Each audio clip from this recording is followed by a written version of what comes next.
रुद्रसूक्तम्।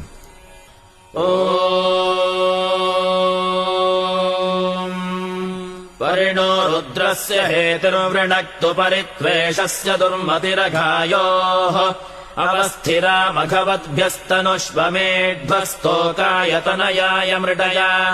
सुनिश्रुतम् गर्तसदंयुवानम् मृगन्न भीममुपहत्वमुग्रम्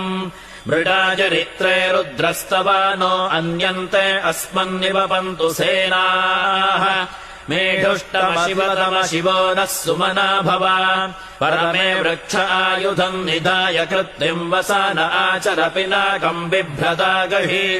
अर्हन् बिभर्षि सायकानि धन्वा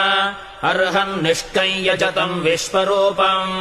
अर्हन्निदन्दयसे विश्वमभुवम् न वा ओजेयो रुद्रत्वदस्ति त्वमग्ने रुद्रो असुरो महो दिवस्त्वगुम् शर्धो मारुतम् वृक्ष ईशिषे त्वम् वातैररुणैर्यासि शङ्कयस्त्वम् पूषा विधतः पासि नुत्मना आवो राजानमध्वरस्य रुद्रगुम् होतारगुम् सत्ययजगुम् रोदस्योः अग्निम् पुरातन यत्नो रचित्ताद्धिरण्यरूपमवसे कृणुध्वम्।